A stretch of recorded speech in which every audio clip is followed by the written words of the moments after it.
물잔이 부딪히는 소리, 촛불이 은은한 공간을 가득 채우는 부드러운 재즈 선율이, 사람들의 웃음소리, 그리고 한강의 물내음과 장미 향기와 뒤섞여 흘렀다.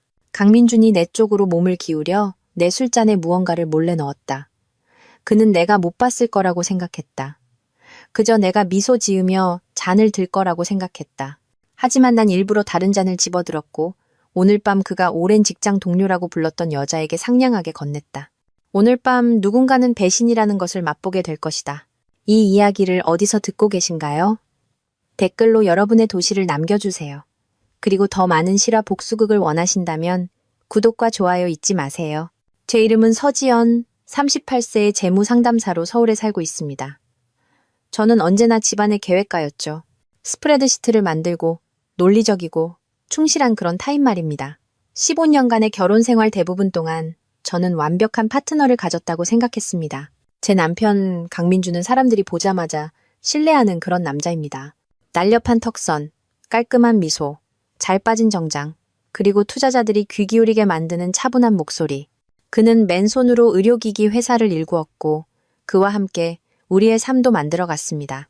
우리에겐 12살 된 딸, 노을이가 있습니다. 저를 닮아 예리하고 아빠를 닮아 따뜻하죠. 우리는 한남동에 커다란 창문과 정원이 있는 집을 가졌고 민주는 그 정원을 늘 가꾸겠다고 약속했습니다. 우리에겐 리듬이 있었습니다. 일요일의 브런치, 여름날의 한강 산책, 2월의 결혼기념일 여행. 올해 우리의 15주년을 맞아 민주는 뭔가 기억에 남을 만한 것을 해야 한다고 고집했습니다. 그는 한강이 내려다 보이는 부티크 호텔을 예약했습니다. 루프탑 다이닝, 샴페인 타워, 그리고 가까운 친구, 동료. 지방에서 올라온 몇몇 가족들만 초대된 비공개 게스트 리스트. 방은 황금빛 조명으로 빛났고 나직한 재즈와 부드럽게 부딪히는 유리잔 소리로 가득했습니다. 테이블마다 분홍색 난초가 놓여 있었고 공기는 시트러스 향과 강바람 냄새로 가득했습니다. 모든 것이 영화의 한 장면 같았죠. 물론 그는 연설을 했습니다. 위대한 민준이라고 제 친구들이 놀리곤 했었죠. 그는 사랑과 장수에 대해, 우리가 경제 불안과 육아, 심지어 집이 침수됐던 일까지 어떻게 이겨냈는지에 대해 이야기했습니다. 그는 잔을 들어 올리며 마치 우리가 아직 신혼인 것처럼 제게 윙크했습니다. 저도 미소로 화답했지만 그 미소 뒤 어딘가에서 이상한 정적을 느꼈습니다. 두려움은 아니었습니다. 아직은요. 그저 그의 시선과 시선 사이의 박자가 너무 길게 느껴졌습니다. 마치 무언가를 재고 타이밍을 맞추는 것처럼요. 그의 옆에 있던 윤채아라는 여자는 전직 간호사 동료로 소개되었습니다. 금발머리에 세련된 모습, 따뜻한 목소리. 그날 밤 처음 듣는 이름이었음에도 불구하고 그녀는 마치 평생의 친구처럼 저를 껴안았습니다. 그녀는 실크 소재의 녹색 드레스를 입었고 그녀의 향수는 햇볕에 너무 오래 방치된 라일락처럼 날카롭고 무거웠습니다. 그녀는 저녁 내내 민준의 곁에 너무나도 가까이 머물렀습니다. 그래도 저는 스스로에게 말했습니다. 오버하지 마. 네 날이잖아. 망치지 마.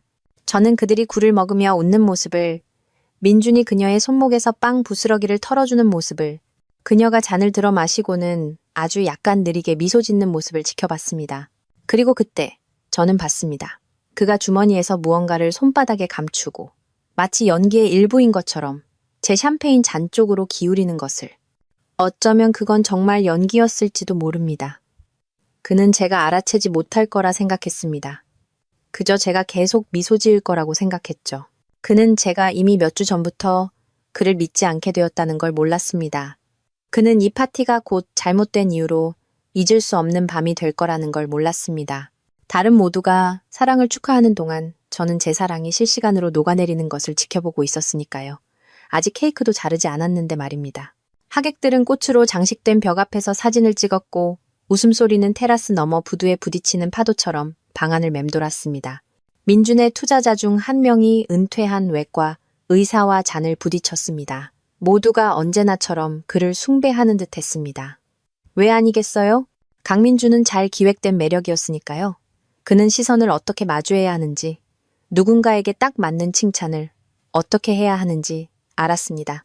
그는 사람들에게 그들이 중요한 존재라고 느끼게 만들었습니다. 하지만 최근 들어 그는 제게 그러지 않았습니다. 지난 몇 달간 틈이 있었습니다.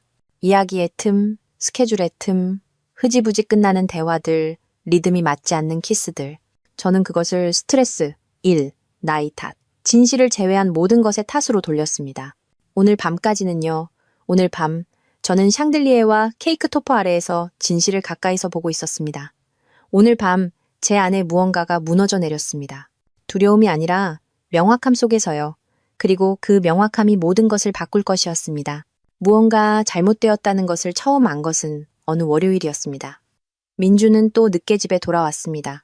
이사회 회의가 길어졌다고 주장했지만 그의 몸에서는 사무실 냄새가 나지 않았습니다. 정향과 바닐라 냄새, 마치 다른 사람의 향수가 부드럽고 희미하게, 하지만 분명히 잘못된 방식으로 배어있는 것 같았습니다. 6시 넘어 일하는 거 싫어했잖아요. 제가 데워진 접시를 건네며 말했습니다. 그는 어깨를 으쓱하며 넥타이를 풀었습니다. 새로운 투자자들, 해외 쪽이라 말이 많아. 저는 고개를 끄덕이며 미소 지었지만 마음속에 메모를 해두었습니다. 두 번째로 알아차린 것은 그의 헬스 가방이었습니다. 가방은 채워져 있었지만 운동복이 아니었습니다. 실크 버튼업 셔츠, 갈색 가죽 구두, 운동 장비는 보이지 않았습니다. 제가 묻자 그는 말했습니다. 갑작스러운 미팅에 대비해서 여벌 옷을 챙겨둬. 하지만 그 거짓말은 너무 매끄럽고 빨랐습니다. 그는 15년 동안 여벌 옷이 필요했던 적이 없었습니다. 세 번째가 제 속을 정말 뒤집어 놓았습니다. 그는 부엌에서 문자를 받았습니다. 우리는 노을이를 위해 프렌치 토스트와 베리를 만들고 있었습니다. 그의 핸드폰에 메시지가 떴습니다. 어젯밤이 계속 생각나. 이름은 없고 하트 이모티콘만 있었습니다. 그는 커피를 거의 엎지를 뻔하며 카운터에서 핸드폰을 낚아챘습니다. 누구야?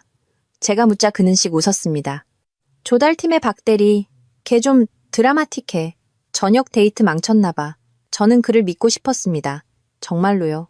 하지만 민주는 누구와도 저녁 데이트를 하지 않았고 특히 하트와 어젯밤이 포함된 데이트는 절대 아니었습니다. 그 후로 저는 더 주의 깊게 살피기 시작했습니다. 그의 전화가 울릴 때 얼마나 자주 방을 나가는지, 왜 평범한 화요일에 향수를 뿌리는지, 왜 마치 우리가 한 지붕 아래 사는 이방인처럼 서류 가방을 잠그기 시작했는지 추적했습니다. 노을이도 눈치챘습니다. 어느 날 밤 아이가 속삭였습니다. 아빠는 왜 맨날 핸드폰만 보고 웃어? 저는 다른 사람을 보며 웃고 있기 때문이야 라고 말하고 싶었지만 대신 아이의 이마에 입을 맞추고 말했습니다. 그냥 바빠서 그래, 아가. 저는 질문들을 혼자 간직하고 의심을 조용히 묻어두고 지지하는 아내의 역할을 계속 연기했습니다. 하지만 내면에서는 사건을 하나씩 조립하고 있었습니다. 만약 민준이 무언가를 숨기고 있다면 그의 가면이 벗겨질 때 제가 준비되어 있어야 했으니까요. 그냥 오랜 동료야. 민준이 배를 자르며 무심하게 말했습니다. 결혼기념일 3주 전이었고 그는 마치 아무것도 아닌 것처럼 그녀를 언급했습니다. 윤채아라고. 예전에 세브란스에서 같이 일했어. 개인 간병으로 옮기기 전에. 저는 천천히 고개를 끄덕였습니다. 왜 한 번도 그 사람 얘기를 들어본 적이 없지? 그는 어깨를 으쓱했습니다. 우리가 진지해지기 전에 이직했어. 그냥 링크드인에서 다시 연락이 닿았고 그것이 제가 그녀의 이름, 채아를 처음 들은 순간이었습니다. 그 이름은 너무 부드럽고 너무 연습한 듯이 들렸습니다. 마치 어떻게 말해야 할지 리허설이라도 한 것처럼요. 저는 그녀가 파티에 오는지 물었습니다. 그는 한 박자 너무 길게 망설였습니다. 아마도 초대는 했어. 마침 서울에 와 있더라고. 저는 아무 말도 하지 않았지만 제 안에 무언가가 팽팽하게 조여졌습니다. 그 주 토요일, 저는 그가 입고 간 서류를 가져다 주러 그의 사무실에 들렀습니다. 그의 비서는 혼란스러워 보였습니다. 대표님, 오늘 재택근무하신다고 들었는데요. 저는 미소 지으며 제가 착각했나 보다 하고 둘러댔지만 속으로는 의심이 구체화되기 시작했습니다. 이틀 후 그는 핸드폰 비밀번호를 바꿨습니다. 새로운 회사 방침이라며 사이버 보안 문제라고 했습니다. 또 다른 깔끔한 변명이었죠. 그리고 실수가 나왔습니다. 민준과 저는 기념일 저녁 식사 메뉴를 상의하고 있었습니다. 새우, 양고기, 디저트 페어링. 그가 누군가 레몬 무스를 제안했다고 언급했습니다. 제가 누구냐고 묻자 그는 잠시 멈췄습니다. 아, 그냥 케이터링 업체에서. 하지만 그날 밤 늦게 저는 그의 플래너를 흘끗 보았습니다. 시식 메모 아래 그의 필체로 휘갈겨 쓴 글씨가 있었습니다.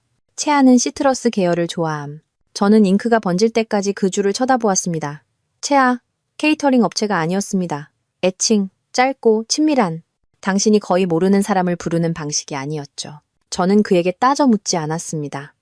아직은요. 하지만 준비를 시작했습니다. 그 주말, 그가 공급업체 미팅으로 외출했을 때 저는 그의 노트북을 열었습니다. 그는 로그아웃하는 것을 잊었더군요. 그의 다운로드 폴더에 2인용 스파 휴양지 PDF 일정표가 있었습니다. 날짜는 그가 부산에서 학회에 참석한다고 주장했던 주말과 일치했습니다. 게스트 이름란에는 강민준, 윤채아라고 적혀 있었습니다. 그것만으로도 충분했습니다. 더 이상 의심이 아니었습니다. 조용하고 명백한 사실이었습니다. 그리고 그는 여전히 15주년을 축하할 자격이 있는 것처럼 저를 보며 미소 짓고 있었습니다. 그녀는 그냥 손님이었을까요? 아니면 그 이상이었을까요? 결혼기념일 저녁 3일 전 저는 민준의 노트북을 빌렸습니다. 그는 늘 그렇듯 부엌 카운터에 열어둔 채로 뒀습니다. 고객에게 문서를 이메일로 보내야 했지만 그의 이메일 탭이 여전히 열려 있었습니다. 평소라면 그냥 닫았겠지만 한 제목이 제 눈길을 사로잡았습니다. 리마인더, 복용량 안내. 발신자는 들어본 적 없는 약국이었습니다. 저는 클릭했습니다. 메시지는 간결하고 전문적이었습니다. 협의된 바와 같이 액체 화합물은 음료 당이점 5ml를 초과하여 투여해서는 안 됩니다. 현기증, 혼란, 방향감각 상실을 유발. 일반적인 검사로는 검출되지 않음. 저는 눈을 깜빡이고 읽고 또 읽었습니다. 피가 차갑게 식었습니다. 이메일의 타임스탬프는 민준이 포항의 공급업체를 방문한다고 했던 바로 그날 찍혀 있었습니다. 더 스크롤에 내려갔습니다. 거기 있었습니다. 선주문 확인이라는 제목의 이전 이메일, 수신자, YCA. 저는 추측할 필요도 없었습니다. YCA는 윤채아였습니다. 시트러스를 사랑하는 윤채아. 제 허리를 너무 길고 달콤하게 껴안았던 윤채아. 이제 자신의 이름이 붙은 화합물을 준비시킨 윤채아. 저는 세금 신고용으로 보관하던 USB에 이메일들을 복사했습니다. 손이 떨렸지만 다운로드 버튼을 누를 수 있을 만큼은 침착함을 유지했습니다. 파고들기 시작했습니다. 민준이 채아에게 보낸 문자 대화가 임시 폴더에 이미지로 저장되어 있었습니다. 아마 텔레그램이나 카카오톡으로 보내기 위해 내보낸 것이겠죠. 민준, 디저트 나오기 전에 정신을 잃을 거야. 당신은 그냥 그녀가 계속 말을 걸게만 하면 돼. 채아, 확실해. 그녀를 다치게 하진 않을 거지? 민준, 그냥 느려지게만 할 뿐이야. 아무도 의심하지 않을 거야.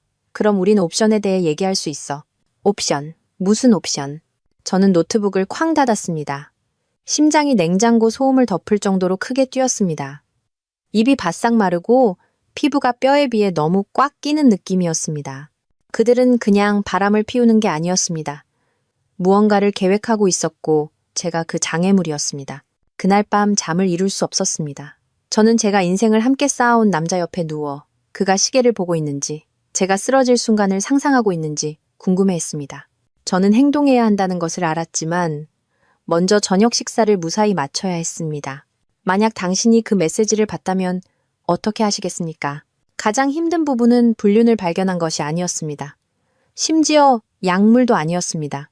아무것도 변하지 않은 척, 메시지를 보지 않은 척, 레몬 무스가 사실 무엇을 가리기 위한 것인지 모르는 척 하는 것이었습니다. 저는 평소처럼 저녁을 차렸습니다. 민준의 농담에 웃었고 노을이의 과학 경시대회 질문에 차분한 목소리로 대답했습니다. 하지만 속에서는 무언가가 산산조각 나고 있었고 다른 무언가는 날카로워지고 있었습니다. 저는 머릿속에서 그들의 대화를 계속 되뇌었습니다. 당신은 그냥 그녀가 계속 말을 걸게만 하면 돼. 그럼 우린 옵션에 대해 얘기할 수 있어. 무슨 옵션? 내 인생, 내 자산, 내 딸. 민주는 제가 제 회사를 통해 생명보험에 가입했다는 것을 알았습니다. 그는 또한 자신이 여전히 유일한 수혜자라는 것도 알았습니다. 그가 이걸 몇 달 동안 계획해 왔을까요? 채아가 항상 그 계획의 일부였을까요? 경찰에 갈까, 노을이를 데리고 서울을 떠날까 생각했습니다. 하지만 그들에게 뭐라고 말하겠습니까? 제 남편이 파티에서 제 음료에 무언가를 탈지도 모른다고요? 그가 너무 매끄럽고 계산적이어서 지문 하나 남기지 않을 거라고요?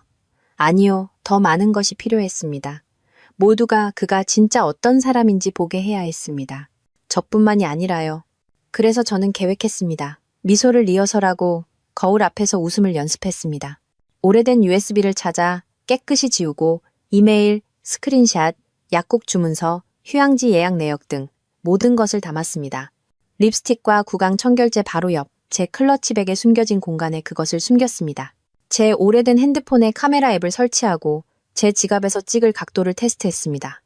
만약 그가 다시 무언가를 넣는다면 이번에는 잡을 것입니다. 그리고 만약 그렇지 않더라도 저는 여전히 그를 파멸시킬 충분한 증거를 가지고 있었습니다. 복수를 원했던 것은 아닙니다. 정말로요. 저는 명확함을 원했습니다. 그가 무너지는 동안 그의 얼굴을 보고 싶었습니다. 정의를 원했고 천천히 오기를 원했습니다. 저녁 식사 중간에 소리를 질러야 할까요? 아니면 그가 모든 것을 불태우기 전에 우리를 위해 마지막으로 한 번 더 건배하게 둬야 할까요? 공개적으로 만들어야 할까요? 아니면 그의 게임을 그대로 돌려줘야 할까요? 15년 전 민주는 쌍용계곡 폭포 아래에서 청혼했습니다.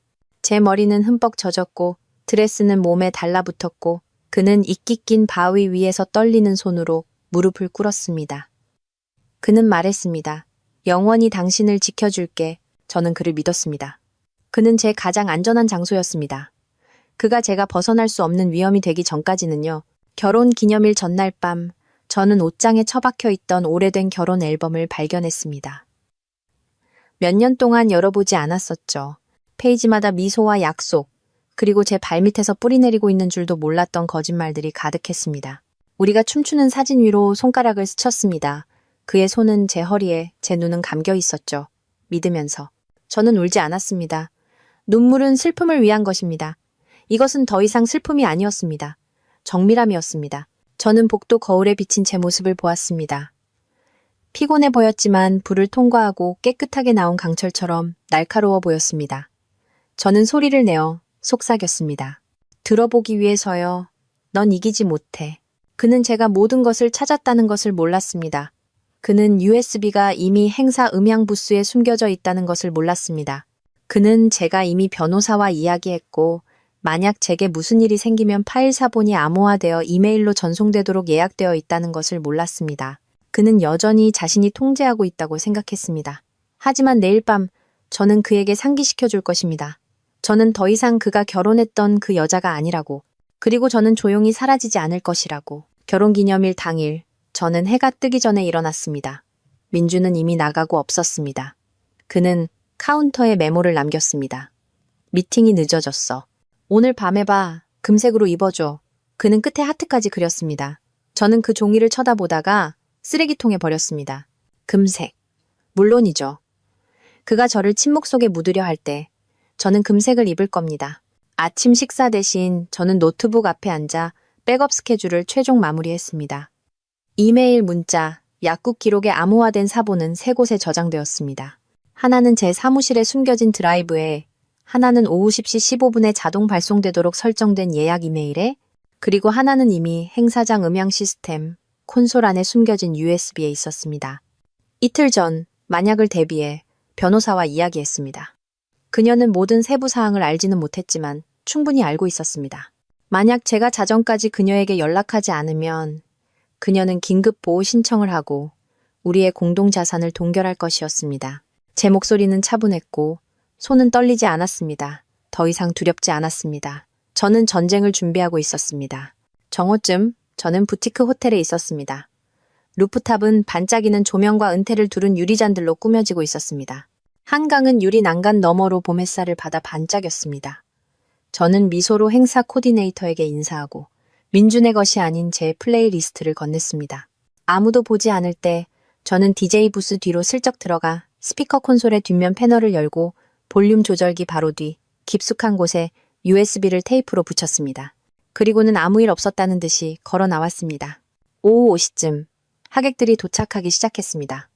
저는 그가 요청한 대로 금색 세틴 드레스를 입었습니다. 허리는 꼭 맞고 발목에서 퍼지는 디자인이었습니다. 머리는 느슨하게 컬을 넣어 한쪽 어깨로 넘겼습니다. 단순하고 우아하고 통제된 모습으로요. 제가 방으로 들어서자 시선이 쏠렸습니다. 사진작가가 미소 지었고 누군가 휘파람을 불었습니다. 민주는 이미 거기에 있었습니다. 의대 시절 오랜 친구들과 그의 회사 이사 2명에게 둘러싸여 손에 술잔을 들고 있었죠. 그는 다가와 제 뺨에 키스했습니다. 정말 멋지다. 그가 말했습니다. 당신도요. 제가 대답했습니다. 그건 사실이었습니다. 그는 멋졌습니다. 하지만 위장한 늑대도 마찬가지죠. 그가 제게 샴페인 잔을 건넸습니다. 저는 받지 않았습니다. 대신 제 시선은 그를 지나쳐 깜빡였습니다. 윤채아가 막 들어왔습니다. 그녀는 숲 같은 녹색 옷을 입고 머리는 위로 올리고 피부는 마치 리허설이라도 한 듯 빛났습니다. 사람들은 마치 그녀가 당연히 그 자리에 속한 사람인 양미소 지었습니다. 그녀는 너무 쉽고 익숙한 웃음소리를 내며 우리 쪽으로 걸어왔습니다. 지현 씨, 그녀가 오랜 친구처럼 저를 껴안으며 환하게 말했습니다. 그녀의 향수가 날카롭고 달콤하고 핥히는 듯한 파도처럼 저를 덮쳤습니다. 채아 씨, 저는 강철 위에 비단을 덮은 듯한 목소리로 부드럽게 말했습니다. 와줘서 정말 기뻐요. 그리고 그건 진심이었습니다. 오늘 밤 그녀가 진실을 마시게 될 테니까요. 연설은 오후 7시가 조금 넘어 시작되었습니다. 호텔 루프탑의 조명이 한강에 반사되어 반짝였고 현악 사중주단이 부드럽고 기억에 남지 않는 곡을 연주했습니다. 웃음소리가 수증기처럼 테이블 위를 떠다녔고 잔이 부딪히고 카메라 플래시가 터졌습니다. 그리고 그 모든 것을 통해 저는 민준을 지켜봤습니다. 그는 언제나처럼 우아하고 따뜻하고 매력적으로 움직였습니다. 그는 건배를 제의하고 이야기를 하고 무심한 친밀함으로 채아의 팔을 스쳤습니다. 누구든 봤다면 그녀를 그의 여동생이나 비서라고 생각했을 겁니다. 그의 공범자가 아니라요. 하지만 저는 대부분의 사람보다 더 많이 봤습니다. 제가 잔을 집어들 때마다 그의 눈이 어떻게 깜빡이는지 그의 손가락이 주머니 위에서 한 번, 두 번 머뭇거리다가 마침내 테이블보 아래로 사라지는 것을 지켜봤습니다. 그가 제 쪽으로 몸을 기울였습니다. 이건 차갑게 시켰어. 당신이 제일 좋아하는 걸로. 그가 새로운 잔을 건네며 말했습니다. 거품은 밝고 공격적이었고 잔 가장자리는 뿌옇지 않고 차갑게 식어 있었습니다. 그는 타이밍을 조절하고 있었습니다. 저는 그것을 받았습니다. 딱 적당한 시간 동안 들고 있다가 일부러 채아 쪽으로 돌아섰습니다. 어머, 잔이 바뀐 것 같아요. 제 목소리는 가벼웠습니다. 제 잔은 스템이 더 얇은 건데 제가 좀 까다로워서요. 그녀가 웃었습니다. 그래요? 그녀가 놀리듯 말했고 망설임 없이 심지어 쳐다보지도 않고 그녀는 제게 자기 잔을 건네고 민준이 준 잔을 가져갔습니다. 그것은 힘들이지 않고 우아했습니다. 저는 미소 지으며 그녀가 방금 준 샴페인을 한 모금 마셨습니다. 복숭아와 탄산 외에는 아무 맛도 나지 않았습니다. 채아는 민준과 함께 건배하며 잔을 들어 단숨에 반을 비웠습니다. 그는 그녀를 너무나도 유심히 지켜봤습니다. 그리고 그 순간 제 안에 무언가가 바뀌었습니다. 그는 더 이상 저를 보고 있지 않았습니다. 그는 그녀를 보고 있었습니다. 그리고 그녀는 그것조차 몰랐습니다. 저녁 식사의 나머지 부분은 흐릿했습니다. 에피타이저, 더 많은 연설, 민준이 우리의 첫 아파트, 아기 노을, 한강 여행 사진으로 준비한 슬라이드쇼. 사람들이 울었습니다. 그가 제 손을 꽉 잡았습니다. 채아는 그에게 기대어씩 웃으며 무언가를 속삭였습니다. 저는 그 연극에 거의 감탄할 뻔했습니다. 하지만 그때 제가 기다리던 순간이 왔습니다. 저는 일어서서 잔을 들고 포크로 가장자리를 톡톡 쳤습니다. 사람들이 돌아봤습니다. 민주는 제가 연설할 것이라고 예상하지 못했기에 혼란스러워 보였습니다. 오늘 와주신 모든 분들께 감사드리고 싶어서요. 제가 말했습니다. 오늘 밤 제 마음은 가득 찼습니다. 저는 잠시 멈춰 공기가 가라앉기를 기다렸습니다. 제 옆에서 채아가 안절부절 못하는 것이 느껴졌습니다. 제 남편은 항상 축하하는 걸 좋아하죠. 제가 계속했습니다. 그는 최고의 진실은 샴페인과 함께 나온다고요. 웃음소리가 번졌습니다. 저도 동의합니다. 바로 그때 채아의 손이 움찔했습니다. 테이블을 잡은 그녀의 손에 힘이 들어갔고 얼굴이 창백해졌습니다. 그녀는 눈을 2번, 그리고 다시 한 번 깜빡였습니다. 그녀의 입술이 소리 없이 벌어졌습니다. 저는 천천히 돌아 민준의 눈을 마주했습니다. 그의 미소가 흔들렸습니다. 채아가 기침을 했습니다. 그리고 더 심하게, 그러더니 테이블 가장자리를 잡았습니다. 민준 씨, 그녀가 쉰 목소리로 말했습니다. 방은 침묵에 잠겼습니다. 포크들이 공중에서 멈췄고 바이올리니스트가 연주를 멈췄습니다. 뒤쪽 어딘가에서 유리잔 하나가 기울어져 산산조각 났습니다. 모두가 채아가 휘청거리는 것을 지켜봤습니다. 저는 움직이지 않았습니다. 민준이 앞으로 달려들어 그녀가 바닥에 부딪히기 직전에 붙잡았습니다. 누가 119 좀 불러줘요. 그가 소리쳤지만 아직 아무도 움직이지 않았습니다. 그들은 여전히 저를 보고 있었고 저는 저는 여전히 제 잔, 그녀가 자기 것이라고 생각했던 그 잔을 들고 있었습니다. 채아는 실이 끊어진 비단 인형처럼 쓰러졌습니다. 숨막히는 소리가 방 안을 울렸고 민준의 이모가 비명을 질렀습니다. 웨이터 중 한 명이 와인잔 쟁반을 떨어뜨려 바닥에 폭발음이 울렸습니다. 민준은 창백한 얼굴로 그녀 옆에 무릎을 꿇었습니다. 채아, 자기야, 내 말 들려? 그가 그녀의 어깨를 흔들며 소리쳤습니다. 저는 잔을 손에 든 채 가만히 서서 그가 연기하는 공포를 지켜봤습니다. 마침내 누군가 움직였습니다. 민준의 투자자 중 한 명인 하 박사가 군중을 헤치고 나아갔습니다. 알레르기 반응이야. 119 불러요. 저는 샴페인 잔을 조심스럽게 테이블에 내려놓았습니다. 그리고는 돌아서서 침착하게 음향부스로 걸어갔습니다. 기사가 고개를 들었습니다. 무슨 일 있으세요? 저는 미소 지었습니다. 그냥 배경 플레이리스트 좀 바꾸려고요. 입력 신호 좀 바꿔주시겠어요? 그가 고개를 끄덕이며 다이얼을 돌렸습니다. 무대 뒤 스크린이 깜빡이더니 불이 켜졌습니다. 조용한 정적이 군중을 덮었습니다. 첫 번째 이미지는 3주 전, 그가 소위 부산 학회에 갔을 때 호텔방에서 키스하는 민준과 채아의 모습이었습니다. 타임스탬프가 찍혀 있었죠. 다음은 약국 이메일 스크린샷. 그 다음은 채팅 내용. 디저트 나오기 전에 정신을 잃을 거야. 그 다음은 제 지갑 속 카메라로 몰래 녹화한 짧은 영상이었습니다. 민준이 재킷에서 작은 병을 꺼내 잔에 따르는 모습. 오디오는 없었습니다. 오직 민준의 미소와 제가 잔을 바꾸기 전 채아의 웃음소리만 있었습니다. 숨막히는 소리는 비명으로 바뀌었습니다. 사람들은 일어섰고 다른 이들은 입을 막았습니다. 한 여자가 속삭였습니다. 오, 세상에. 민준이 얼어붙었습니다. 그는 저를 향해 돌아섰고 입을 열었지만 아무 말도 나오지 않았습니다. 제가 또렷하게 말했습니다. 경찰이 곧 도착할 거라고 믿어요. 그리고 제가 갑자기 사라질 경우를 대비해 모든 것의 사본을 제 변호사에게 보냈습니다. 침묵, 그리고 사이렌 소리. 푸른 불빛이 차가운 물처럼 테라스를 씻어내렸습니다. 서울경찰청 소속 경찰들이 신속하게 들어왔습니다. 서지연 씨 맞으신가요? 그들 중 한 명이 물었습니다. 안전하십니까? 저는 고개를 끄덕였습니다. 이걸 드리고 싶습니다. 저는 스피커 콘솔에 있던 것과 동일한 두 번째 USB를 그에게 건넸습니다. 민준이 일어섰습니다. 이건 미친 짓이야. 그녀가 날 함정에 빠뜨리려는 거야. 채아는 해산물에 알레르기 반응을 보인 게 틀림없어. 그럼 왜? 제가 물었습니다. 당신은 그녀의 이름으로 특수 화합물을 주문했죠? 그가 저를 쳐다봤습니다. 그리고 바로 그 순간이었습니다. 그의 얼굴이 무너져 내린 순간. 아주 잠시였지만 그걸로 충분했습니다. 선생님, 경찰이 말했습니다. 저희와 함께 경찰서까지 가주셔야겠습니다. 그가 뒷걸음질 쳤습니다. 이럴 순 없어. 이건 오해야. 선생님, 바닥에서 멍하고 어지러운 채아가 신음했습니다. 민준 씨, 그는 그녀를, 그리고 저를 쳐다봤습니다. 그리고는 달렸습니다. 그가 세 걸음 갔을 때 다른 경찰이 그를 덮쳐 바닥에 쓰러뜨렸습니다.